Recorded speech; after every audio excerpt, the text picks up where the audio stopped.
Hello, and welcome to the Beyond Borders podcast, the podcast that explores topics related to international trade. This podcast is brought to you by Buckland. For over 70 years, Buckland has been working to help companies across the world experience global trade in a better way. As a customer-focused company, we provide you with a single source of unmatched customs brokerage, trade managed solutions, freight forwarding, trade technologies, and warehousing and distribution services. I'm your host, Jenny Kaus, Corporate Marketing Manager here at Buckland, and today it is my pleasure to welcome Jody Potter and share the audio from our most recent live webinar on free trade agreements. Jody is the supervisor for compliance trade programs and holds her bachelor's in economics and international business. She's a licensed customs broker and holds her certified customs specialist designation. Jody has a great deal of experience in trade programs and has been with Buckland since 2015. The following audio was captured during our live webinar that took place on June the 12th. If you're interested in checking out the full webinar with slides, please visit buckland.com/webinars.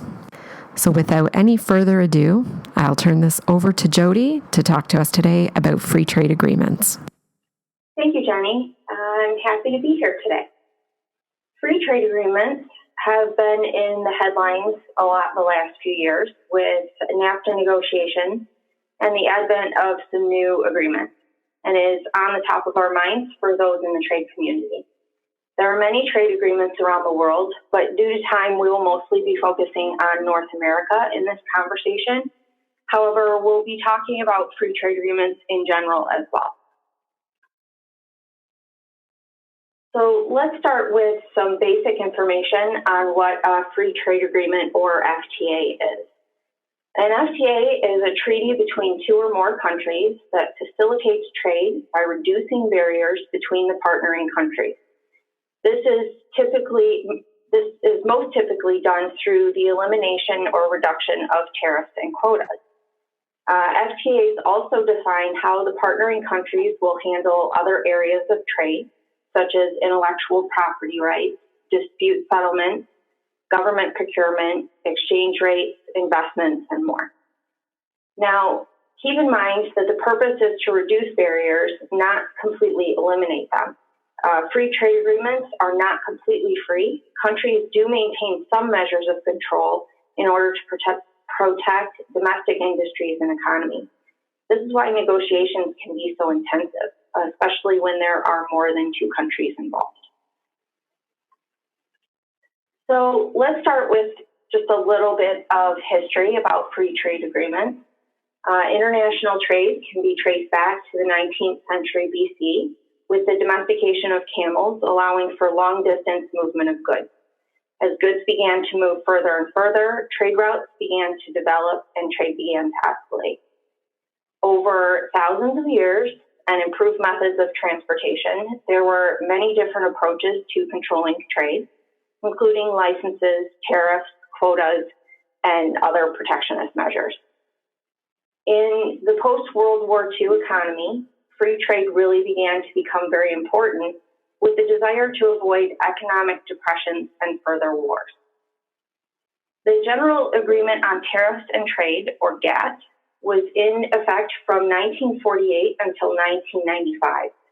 It was originally agreed to by 23 countries, so that it expanded over time, with a purpose to normalize trade among nations that had been devastated by the Great Depression and World War II.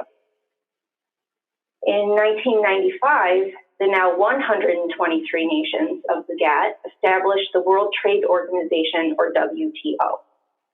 The WTO succeeded the GATT, but it is actually an institutional body with a physical headquarters and staff.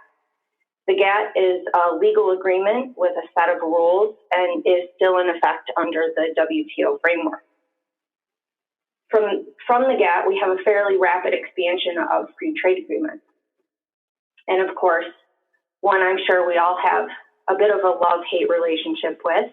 One of the most well-known and largest multilateral free trade agreements is NAFTA, which came into force in 1994, renegotiated over the last few years, and is pending ratification by all three countries.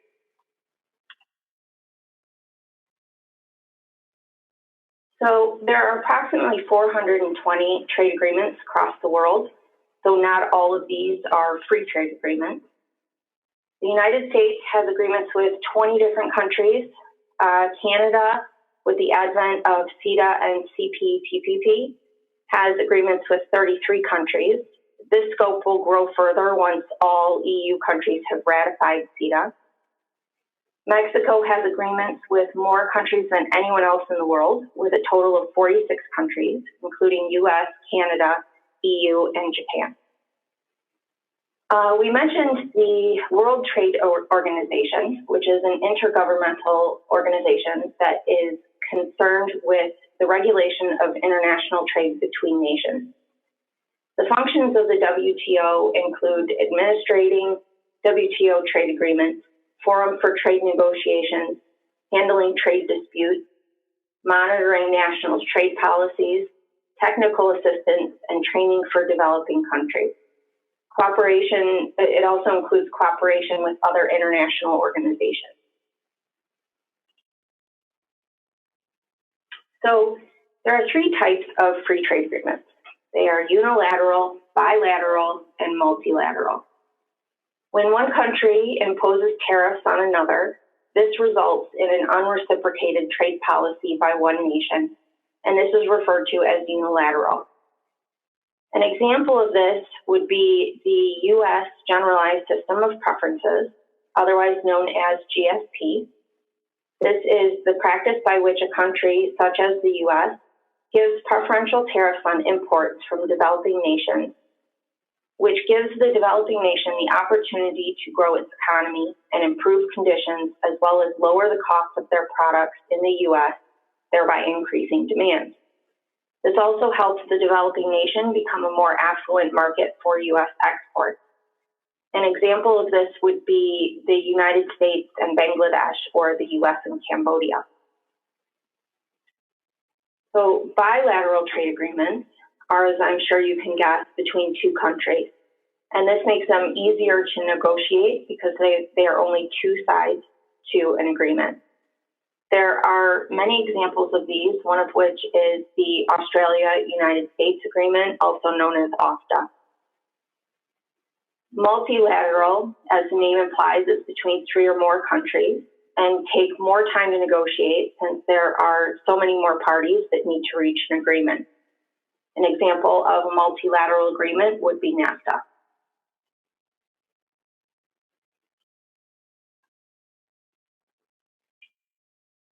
Free trade agreements, while often structured similarly, are not always created equal, and what you find is often contradictions in the benefits and drawbacks depending on the countries involved. For that reason, I'm going to center the general pros and cons around NAFTA specifically. The largest goal of free trade agreements is to increase economic growth by opening or expanding access to new markets. As an example, the U.S. Trade Representative Office estimates that NAFTA increased U.S. economic growth by 0.5% for every year that NAFTA was in effect. This is an increase from $142 billion to $564 billion.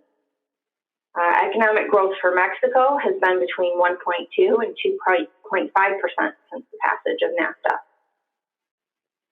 Access to new markets allows for expanded business opportunities, which in theory creates more job opportunities.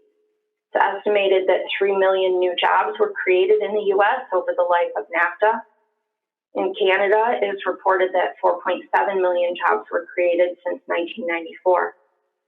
Another benefit is that the lowering or elimination of tariffs and quotas creates more competition, which creates a benefit to consumers as it provides more options and lower prices. Lowered barriers, protected intellectual property rights, and dispute settlement policies all contribute to the boost in foreign direct investments by providing new opportunities and lowering the investment risk. I do want to point out, though, that NAFTA specifically addressed intellectual property rights in the agreement.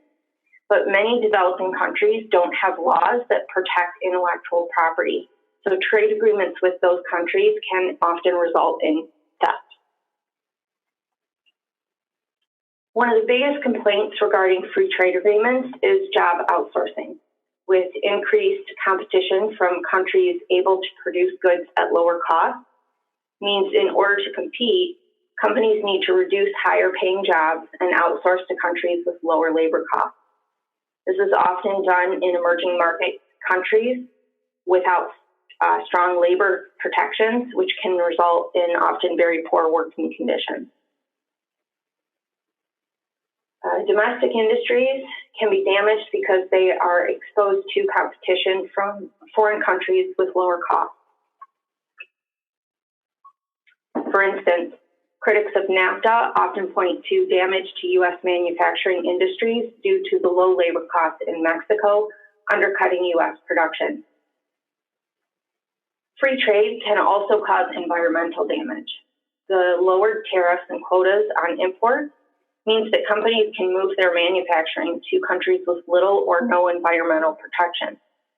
This allows companies unchecked access to natural resources, and the lack of regulation allows for reduced costs in maintaining environmental standards, as well as reduced costs in cleanup and disposal of manufacturing waste.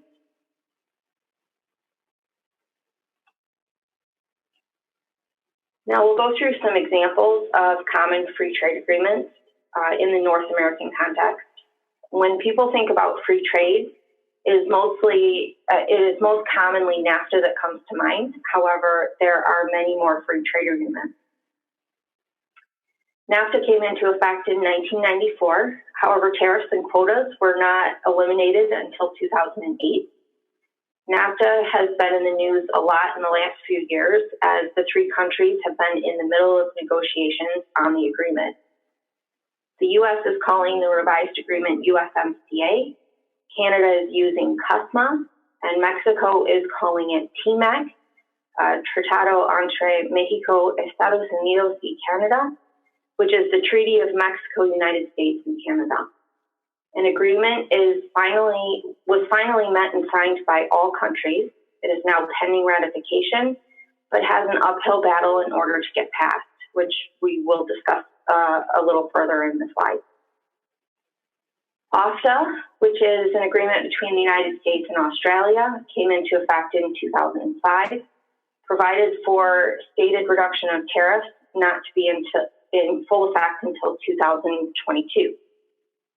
KORUS, between the United States and Korea, came into effect in March 2012 and eliminates 95% of tariffs for each nation within the first 5 years. CETA is an agreement between Canada and the EU and its member states. It has been provisionally applied and has resulted in 98% of tariffs between Canada and the EU being eliminated. Negotiations on CETA were concluded in August of 2014, and it came into provisional application in September 2017. This means that most of the agreement now applies, but it will need to be formally approved by all member states before it is fully in effect. CPTPP, the Comprehensive and Progressive Agreement for Trans-Pacific Partnership, is a trade agreement between Australia, Brunei, Canada, Chile, Japan, Malaysia, Mexico, New Zealand, Peru, Singapore, and Vietnam. The United States was originally part of the negotiations for this agreement, but later withdrew. The agreement came into force for the initial 6 ratifying countries on December 30th, 2018. The CPTPP is the third largest free trade area in the world by GDP, after NAFTA and the European Single Market.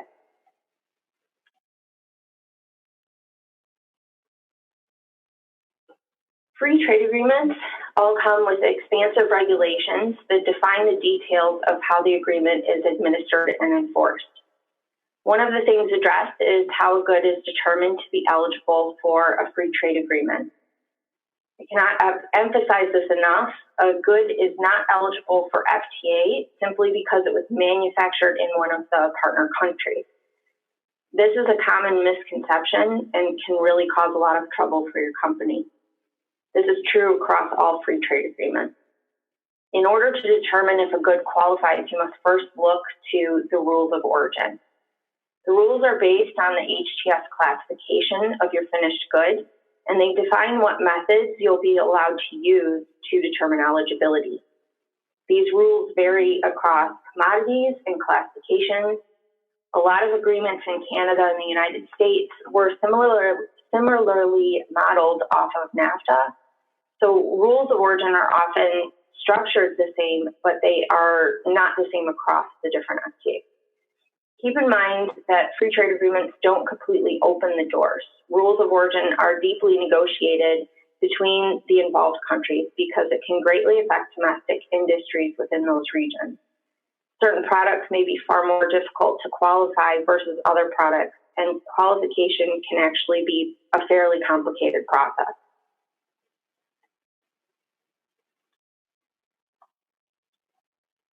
So before we start on this slide, I just want to give a little disclaimer and say, again, qualification can be complicated. I will walk through some of the basics behind the rules of origin, but please keep in mind that reading the rules and understanding the rules are often not as straightforward as you would think. I'll apologize to any lawyers we may have in our midst, but for one, these were written by panels of lawyers from multiple countries, and without understanding or practice, they can be very difficult to navigate. And two, as we all know, there are often exceptions to rules, and free trade agreements are certainly no different in that regard.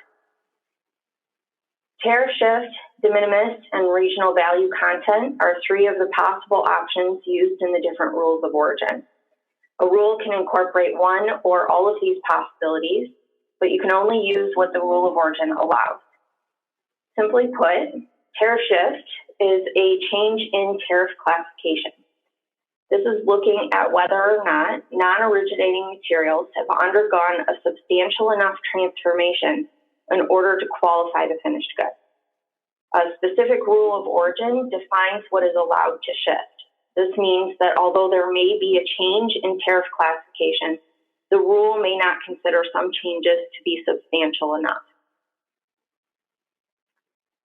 In tariff shift, if even a low value of materials doesn't shift, it would prevent an eligible determination. This is where the de minimis provision enters the picture. De minimis allows for a small percentage of the transaction value of non-originating materials to be non-shifting and still qualify. The percentage is different under different FTAs and can also be different under different commodities within the same agreement. Under NAFTA, most commodities fall under 7% de minimis, so this would change to 10% if USMCA was adopted. Regional value content, also known as RVC percentage, is a requirement under some rules of origin where the finished good must have a certain percentage of originating material from the countries under the agreement. For example, for NAFTA, you might need to have 60% of originating content from North America. There are set methods and formulas used to determine the total percentage, and these are provided for under each free trade agreement. Keep in mind that these formulas can be different across the different agreements.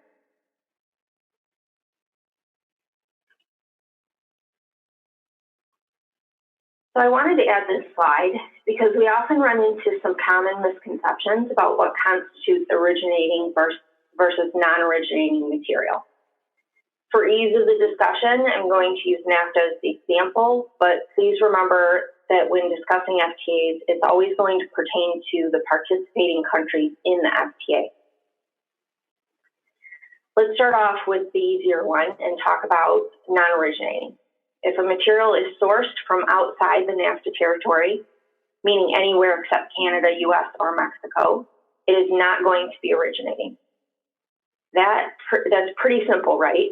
But let's say that you have a material that was manufactured and determined to be originating in Mexico, then was sold to a distributor in Germany. Later on down the line, it was then sold to a manufacturer in Canada. What happens then? Even with a certificate of origin from the Mexico manufacturer, this is still going to be considered non-originating because it left the commerce of the NAFTA territory. So no matter what, if your supplier is located in a non-NAFTA country, you can consider that material to be non-originating. Moving on to originating, this doesn't work the same way as non-originating. You can assume origination or eligibility based on, you cannot assume origination or eligibility based on the location of your supplier. Just because materials were manufactured in the NAFTA territory doesn't mean it's originating.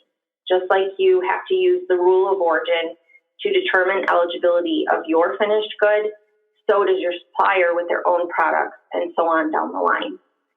In order to consider a material originating, you really must have a certificate of origin from your supplier that certifies that it is eligible.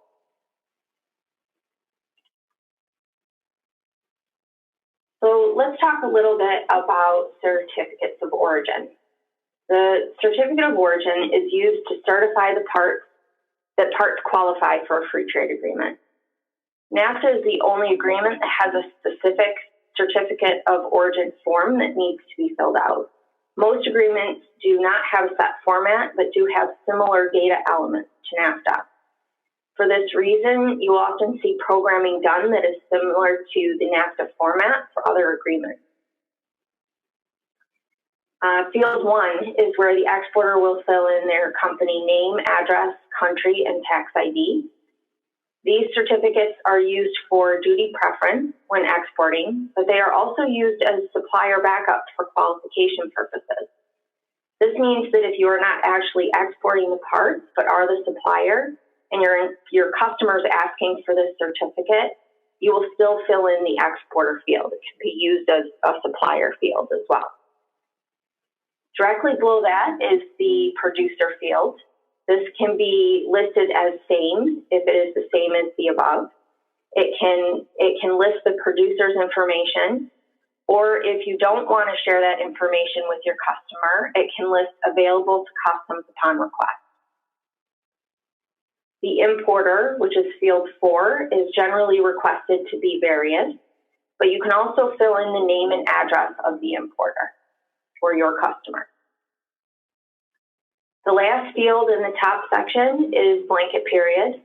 This should always be for the full year, unless the goods listed fluctuate in eligibility depending on sourcing throughout the year. All goods need to be recertified on a yearly basis. The middle section will list part numbers and descriptions. Part numbers, while not required, are still very important to include. Certs can be descriptive in nature, but this is very hard to track and is not easily programmable, as descriptions often vary across different software. For this reason, most companies will require a part number to be included on the certificate. You then have a spot for each part's 6-digit HTS. Only 6 digits is required on a certificate of origin. Next column is the preference criteria, which is a statement on the origin of the goods and has specific indicators that must be used. And the indicators are like A, B, C, D. The producer column is to show your company is the producer or not. If you are not the producer, there are 3 levels: no 3, no 2, and no 1. Each number represents the support that you have on hand to back up your NAFTA claim. No 3 means that you are not the producer, but you have a certificate from the producer stating that it is eligible.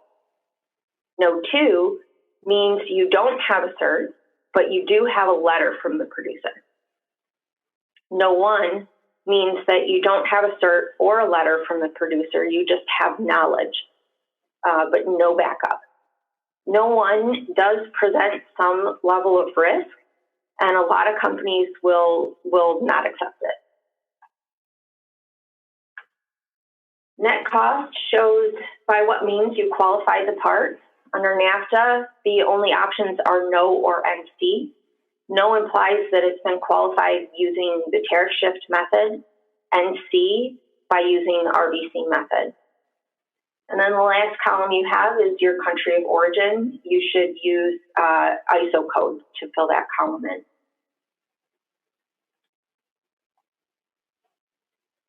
Okay, speaking of NAFTA or USMCA, let's talk about where we presently stand in regards to this trade agreement between Canada, the US, and Mexico.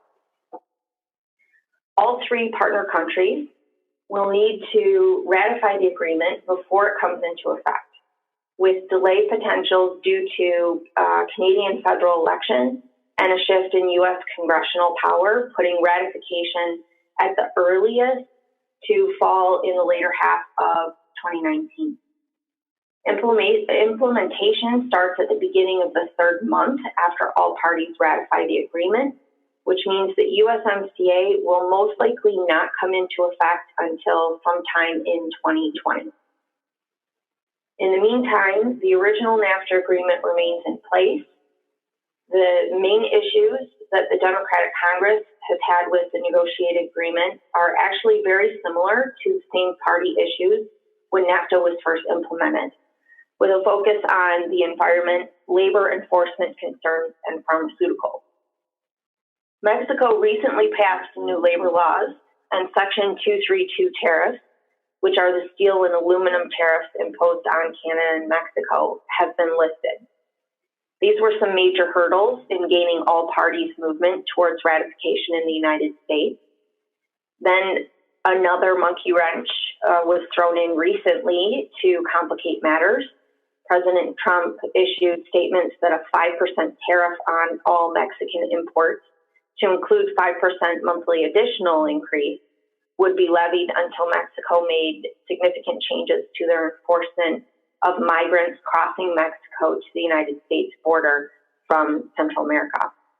However, at the last minute, this was put on hold as they had reached an agreement with Mexico on increased enforcement. Within the United States, the Democrats have created some working groups and are sitting with White House officials in what appears to be a positive move to working through any issues the Democratic Party has with the agreement.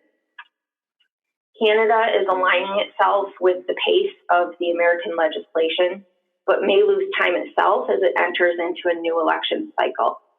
Canada has made it known that they are not interested in reopening negotiations, but if the changes were a positive impact on the country, it might agree.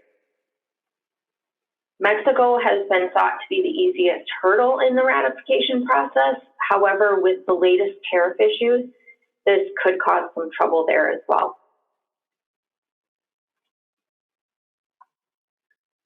Lastly, I wanted to touch a bit on trade deals that are in negotiations. These could potentially take years, but it's always good to know, what could be coming as we look ahead to the future. Starting off, let's talk a little bit about Brexit. Brexit is the impending separation of the UK from the European Union.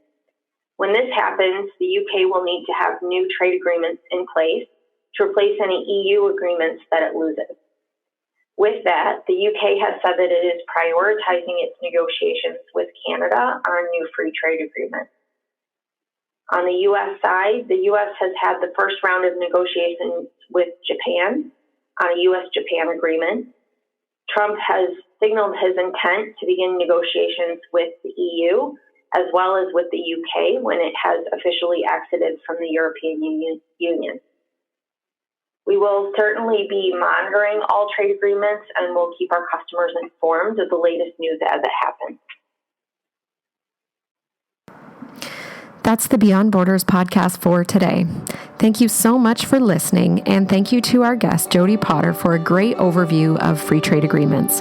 If you are interested in checking out the full webinar with slides, please visit buckland.com/webinars. And if you're looking for more resources related to international trade, please check out buckland.com and click on the learning section across the top of the website. Here you will find a range of resources, including learning guides, webinars, and podcasts. Our downloadable learning guides include Incoterms charts, common trade terminology, how to avoid border delays, and so many more. We host live monthly webinars, and we invite you to sign up online to secure your spot for an informative presentation followed by a live Q&A session. The best way to keep up to date on all of these resources is through our weekly newsletter.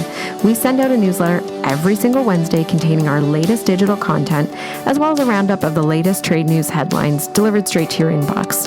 If you have any questions, please feel free to reach out to us through our website's Contact Us page, through Twitter, where our handle is @BucklandTweets, or on our LinkedIn company page.